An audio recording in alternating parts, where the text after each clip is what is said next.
Вёску Баруны турысты не абмінаюць. Ды як тут міма праедзеш, калі яна на шляху паміж гальшанамі і крэва? Усе спыняюцца ля прыгожага храма, хаця мала хто ведае, якія дзівосы некалі тут здараліся. Паводле легенды, на гэтым месцы калісьці быў вялікі бор, дубы волаты, баравікі, драпежнікі, адсюль і назва Баруны. А дзе цяпер гэты бор? Высеклі. Праўда, ёсць іншая версія. Назва мае балцкае паходжанне. Барунас – гэта авечая шкура. Яшчэ ў перакладзе з арабскай барун – гэта правы фланг, калі войска ідзе, то яно можа нават мець і некае татарскае паходжанне. Розныя версіі, але кожны прытрымліваецца той, якая яму падабаецца. Адам Міцкевіч згадваў барунскую Божую маці побач са знакамітай Жыровіцкай. У часы паэта гэтыя іконы мелі аднолькава вялікую пашану. Як і калі з'явіўся абраз, неразгаданая пакуль таямніца, загадкавы і мастацкі стыль іконы. Ці то ён візантыйскі, ці то італьянскі. Яе слава пачалася з неверагоднай гісторыі, якая адбылася ў Мінску ў 1666 годзе. Такі набор лічбаў выклікаў усеагульны страх. 3 шасцёркі да дабра не прывядуць. Дык што тут зробіш? Не перагарнуць жа гэты год у календары. Трэба неяк пражыць.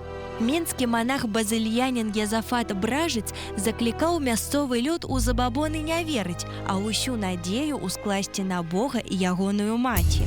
Пакуль аптыміст не памёр у гэты год ад моравага паветра, заразнай хваробы. Цела манаха ўжо збіраліся несці на цвінтар, ды раптам ён расплюшчвае вочы і ўваскрасае на вачах у здзіўленай публікі.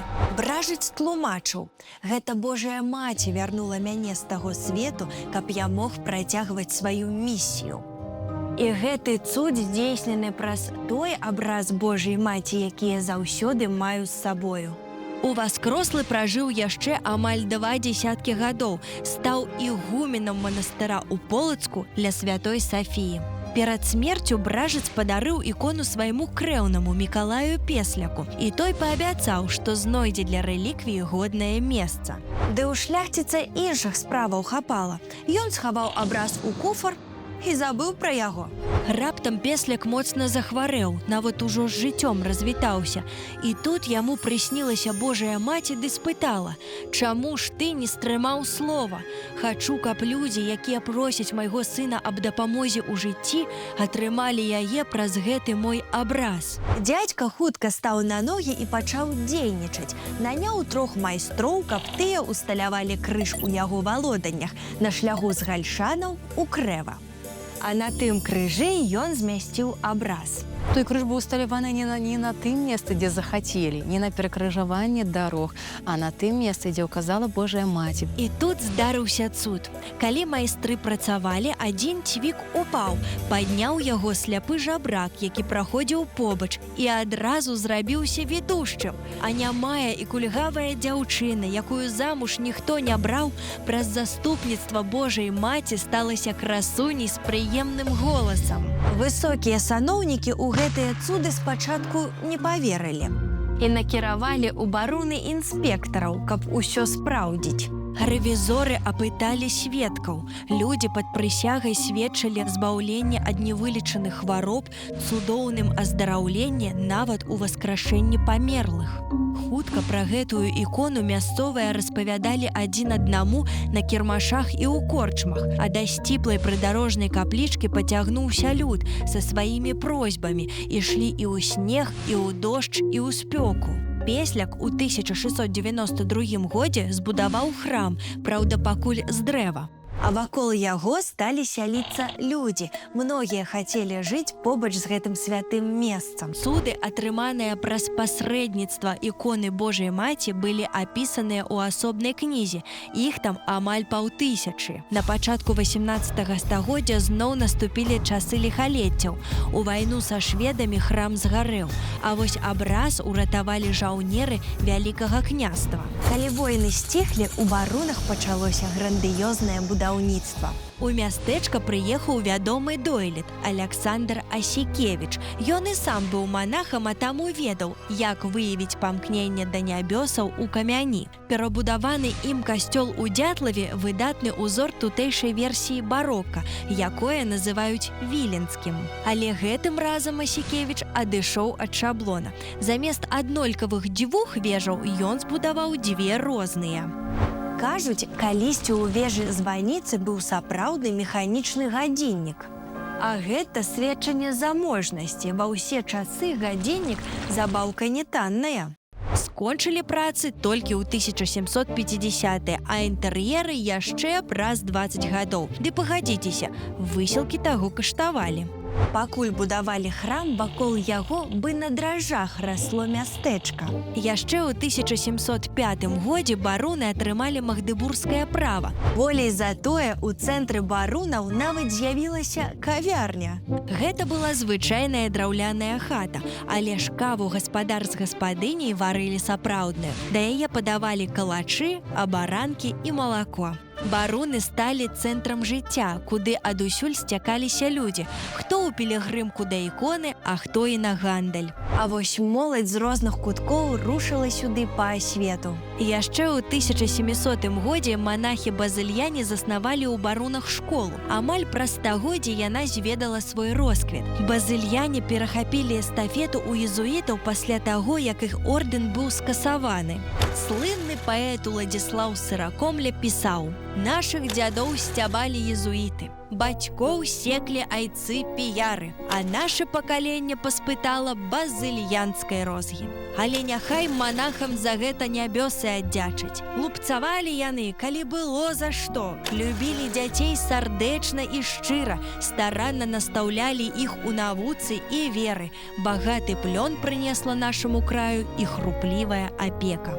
Як жа праходзіла навучанне ў школе братоў Базыльянаў? Пра гэта распавялі самі вучні, трохі ўжо пасталеўшы. Пісьменнікі Антоні Адынец, Юльян Корсак, Ігнацы Ходька пакінулі пра бароны свае ўспаміны. Выкладалі тут самыя розныя дысцыпліны, і астраномія, і французская мова, нямецкая, спачатку польская, затым расейская мова.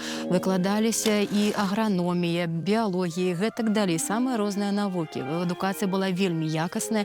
Навучаліся тут падлеткі ва ўзросце ад 9 до 18 гадоў, і кожны год колькасць навучэнцаў вагалася. Заняткі пачыналіся 6:30. 6:30 пачыналася імша, затым сняданак, з 7:30 до 8 гадзін адбывалася праверка ведаў, затым з 8 до 10 і з 12 до 14 адбываліся заняткі, затым до 17 гадзін заняткі па мовах, і затым вольны час рыхтавацца да урокаў і вось дзесьці адпачыць. Шкаляры беглі на рынкавую плошчу, тлум гульні парушаў цішыню мястэчка.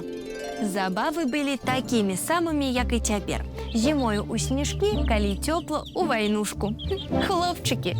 Што праўда, у той вайнушцы грэкі штурмавалі Трою, як у паэме Гамера. Добры спосаб засваення антычнай літаратуры. Усе мясцовыя жыхары і нават прафесары з цікавасцю назіралі, хто ж нарэшце пераможа ў гэтай барацьбе паміж траянцамі і грэкамі. Некаторыя педагагічныя методыкі базыльянаў нават сёння здаюцца новатарскімі. Скажам, кантроль над ведамі вучням ажыццяўлялі самі вучні. На 6 шкаляроў выбіралі аднаго аўдытара, хлопца здольнага ды стараннага. Аднакласнікі яму адказвалі, ён выстаўляў адзнакі ад 1 до 6. Настаўнікі потым правяралі, ці не накінуў аўдытар бал свайму сябруку. Пору было таму аўдытару, калі прафесар падымаў вучня і разумеў, што выстаўленая яму адзнака не адпавядае яго ведам. А яшчэ ў кожным класе быў свой імператар, так называлі звычайнага старасту, відаць, таксама ў педагагічных мэтах. Імператар гучыць куды больш пачэсна і вымагае адказнасці. У баронскіх вучняў была свая капліца насупраць касцёла, там захоўвалася школьная харугва. На ім быў сноп збожжа, які сімвалізаваў плён навукі. Вучні па-свойму тлумачылі гэты сімвал. Вучыся, асёл, добра, будзеш мець хлеб. На каляды ў школе ставілі сапраўдныя мюзіклы з мноцтвам дзейных асобаў. Селянін, салдат, гандляр.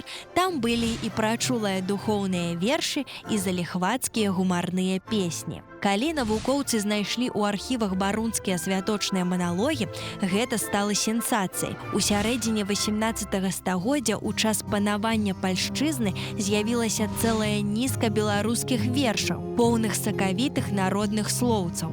Хто быў іх аўтарам? Гэта мы наўрад ці даведаемся.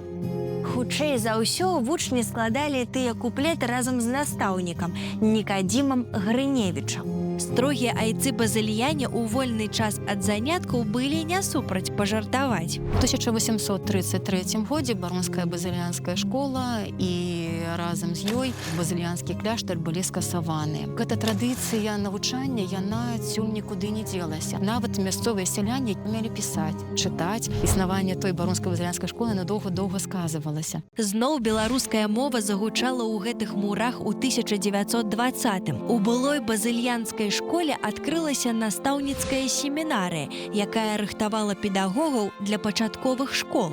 Яе дырэктарам быў сапраўдны руплівец беларускай справы Сымон Рак-Міхайлоўскі. Доўгі час не быў вядомы аўтар музыкі на раманс Максіма Богдановича «Зорка Венера». Сёння вядома, што аўтар музыкі з'яўляецца Сымон Рак-Міхайлоўскі. І вось лічыцца, што якраз гэты раманс ён напісаў тут, у Барунах. Праўда, праіснавала беларуская вучэльня нядоўга. Для польскіх уладаў яна была як бяльмо на воку, і ўжо праз 2 гады там сталі выкладаць па-польску. Святыня ў Барунах не зачыняла свае дзверы ніколі, ні ў вайну, ні пры савецкай уладзе. Сёння гэта касцёл Пятра і Паўла. Пад касцёлам знаходзіцца крыпта, і ў крыпце знаходзіцца крыніца. Гэтая вада, яна ў пэўныя моманты, ў моманты цяжкасці, ці калі людзі робяць штосьці няправільна, вада знікае. Так кажуць мясцовыя жыхары, што ў гады Вялікай Адчыннай вайны крыніца гэта перасохла. Калі вайна скончылася, крыніца зноў аднавілася. А яшчэ быў такі выпадак, калі пачалі яе прадаваць, то вада знікла. Зусім нядаўна, у кастрычніку мінулага года, цудатворную ікону Маці Божай упрыгожылі каралеўскія кароны. Як у былыя часы, у вёску пацягнуліся тысячы пілігрымаў. І каталікі, і праваслаўныя, і нават атэісты прыходзяць да гэтай іконы. Шмат каму гэта ікона дапамагае чуць ласку Божаю і Божую дапамогу.